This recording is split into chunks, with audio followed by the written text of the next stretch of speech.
Is Eddie Abbew another fitness influencer spreading misinformation? You need to wake the f*** up. Now you may or may not be thinking, who the hell is Eddie Abbew? Now I don't know about you, but he's been popping up on my Instagram and TikTok and general social media channels like crazy over the past few months. And his page has grown astronomically. Now, I'm not sure how many followers he had at the beginning, but he's now close to 2 million followers on Instagram. However, he has been around the fitness industry for a long time. I remember watching videos with him like 10 years ago, and he was on something called the Active channel, which was presented by a guy called Dean Ash. This was one of the UK's oldest fitness channels that I was watching donkeys years ago. Eddie owns a gym in Hemel Hempstead called Olympian Gym, which I believe is a spit and sawdust kind of old-fashioned bodybuilding gym. That's the vibe I get from seeing in social media and Googling what the gym looks like. Which means that he had a background in bodybuilding, and actually Eddie Abbew competed at the 2007 Mr. Olympia competition, which is kind of the pinnacle of bodybuilding, and hats off to him because it takes a lot of dedication and everything to get to that level, as well as some genetics and a lot of drugs. And what we know in the fitness industry really is people that have a strong background in bodybuilding, especially from a long time ago, they're going to be very set in their ways with nutrition, and they're going to have a very strict regime and a strict view on how things work. Now, he has completely blown up on social media recently with his strict, no BS approach to nutrition, as well as a lot of swearing. Wake the fuck up.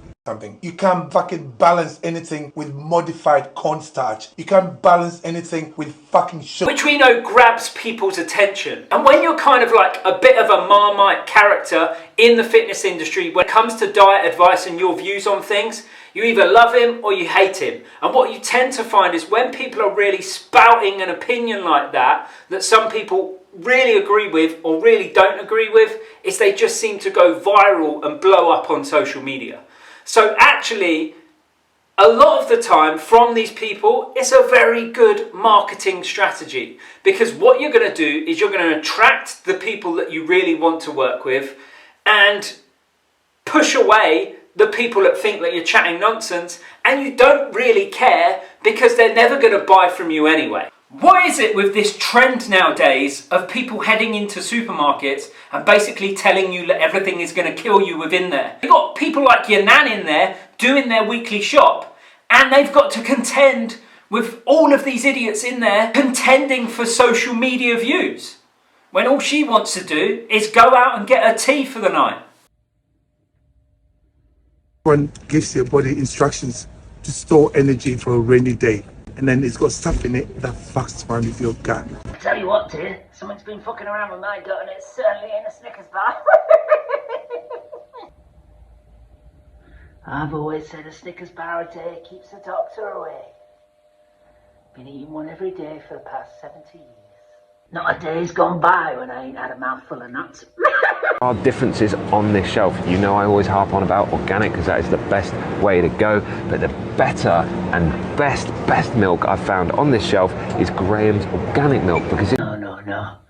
I used to have a boyfriend called Graham once. He cheated on me with Debbie from down the road. Now I'll never buy anything with the name Graham on it again. Plus, I've only got my pension money to spend. To make you shit like this, where they are free to add whatever the shit they want, something made in the fucking lab. Guys, with the... When you ain't got teeth, my dear, liquid protein's the only way to go. Can't be chewing on that chicken, can I? Wake the fuck up. Sorry, did I doze off for a second then? But the big question is he right in what he says, or is he just another one of these fitness influencers who are spouting an opinion that gets them a lot of attention and they make a quick buck out of it? Well, some of what he says does make sense, although you could argue that he's quite on the extreme end. Yes, trying to eat single ingredient, whole, real foods is a good approach to your diet, and any decent coach, fitness influencer, personal trainer. That is what they're going to be preaching to their clients. We want you to eat as much of a nutritionally dense, whole food, unprocessed diet as humanly possible. Because that is what makes up a healthy diet. It also makes sticking to a diet easier because you can often consume more of that food, but also find it hard to overeat too much of that food. Someone like Eddie and how he puts it across, lots of effing and jeffing, this all brings more drama and attention to what he's talking about. But the issue with this is for most people, it's going to be too extreme of a point of view. And it will work for some people. If you stick to what he's telling you to do and you listen to it, chances are, yes, you probably will lose a lot of weight. But for a lot of people, his approach to things is just going to be too extreme, demonizing too many foods that people like. And people that go on that diet are just going to be quite miserable. For a lot of people who are struggling to lose weight, they're just going to find Eddie's approach way too strict. You might stick to it for a little while, get some results, but then you hate the fact that you're giving up all your favourite foods. The other thing as well is sometimes that actually causes problems because it's demonising a lot of foods that people enjoy, a lot of foods that people enjoy eating that they now think that they really shouldn't be eating, even if they're only consuming a little bit of it. And then this can kind of feed into this problem of going on a really strict diet and then deciding to cave in on one of those foods that have been heavily demonised, feeling really guilty about it, all of a sudden then going screw it and over consuming all of that food that you've been cutting out for ages, and then you get kind of stuck in this vicious diet binge cycle. Whereas I actually think, look, for most people, the 80-20 rule is a much better approach to their diet. And actually, Eddie might actually follow that approach himself. I don't know. He might recommend that to clients. I don't know. But what he preaches on social media certainly seems like he never, ever eats any food that is processed, and he never kind of gives in to things ever. He just doesn't believe in it, which is great for some people, but there'll be a tiny percentage of people who can actually stick to that. So for the majority of people, the 80-20 rule is going to be a much better approach. 80% of your diet should be made up of unprocessed, nutrient-dense, single-ingredient foods. High protein, high fibre. You should be thinking about your health, and you should be thinking about food quality. That 80% making up your diet is going to make you healthier. It's going to make maintaining a body weight you're happy with easier. It's going to make losing weight easier. If your diet is mainly focused on unprocessed, nutrient-dense, single ingredients foods that are high in protein and high in fibre, you are going to find that diet more satiating, easier to stick to. You're going to be able to consume more food volume for less calories, but also because you're going to get so satiated from it, you're not going to be able to overconsume it. And then 20% of that should just be made up of foods that you really enjoy the taste of, that actually have no nutritional benefit. The only benefit they have is that they taste bloody good and they make you feel good. Here's the thing. If you cut out all processed foods to try and be healthier and to try and improve the quality of your life, you're going to die anyway.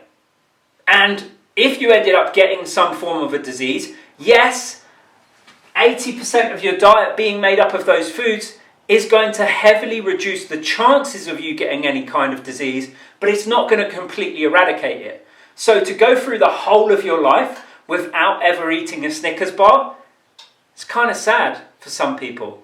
Now what you also need to remember is that food is such an important part of some people's day. They get so much enjoyment from it. There are so many people out there that the reason that they are overweight and struggling to stick to a diet, struggling to stick to exercise, is because they hate their job, they hate their boss or whatever they do for a living, and they're in a relationship that makes them really unhappy. Now, if you go and tell that person to go on a diet, cut out all processed food, have no sugar, never eat any food that just tastes good and has no nutritional benefit apart from the fact it tastes bloody good, like a donut, all of a sudden that person who already hates their job, they're in a relationship they hate, so when they go to work all day they're miserable, when they come home they're miserable. Now all of a sudden the only other thing that they enjoy in life, their food, you're also telling them to be really extreme on. You've just made them miserable again. It's never really going to work. Now in that scenario, that person needs to address the first two things first before they can probably stick to a diet. But that's a completely different video for a completely different day. This is where the 80-20 rule works a bit better than the more extreme side of things. What you're going to be able to do is you're going to be able to focus on the overall quality of your diet, but you're not going to demonize anything and you're not going to completely cut anything out. You're just going to choose when you have it and you're not going to have too much of it. Because going out for a meal, or going to grab the odd McDonald's, if that's one thing that makes you feel good in that moment because the rest of your life is miserable, then you shouldn't really have that taken away from you. So let's round up this video. Should you follow Eddie Abbew's advice or should you not? That is completely down to you. It depends whether what he's saying sounds like something you can stick to. But what you also need to be very careful of with social media is when someone starts putting out videos, realizing they're getting loads of attention from saying really extreme things with lots of swearing involved, sometimes those things get more and more extreme for more and more attention. Because more and more attention means more and more money a lot of the time in that person's pocket. Now, I'm sure that he's in the fitness industry for the right reasons if he's been in it for a long time. But what you've got to remember is that this person is spouting about don't eat this, don't eat that because it will kill you, it's bad for you, but they also used to inject an awful lot of steroids into their body at one point in their life.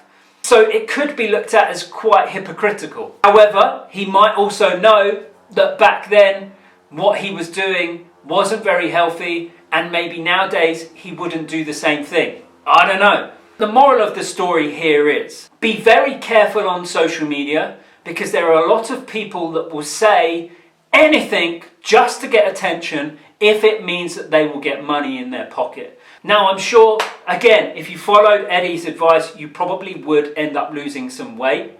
Now, what you need to do when you're looking at a diet is think about your own quality of life.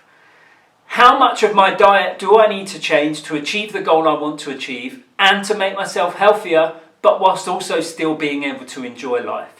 Sometimes these extreme approaches don't allow you to actually enjoy life. Look at what your values are and what you value in life, and does what this person is preaching and spouting fall in line with those values? If they don't, unfollow them, ignore what they're saying. If they do, maybe delve a little deeper. If you found this video useful, don't forget to give it a thumbs up and subscribe to the channel.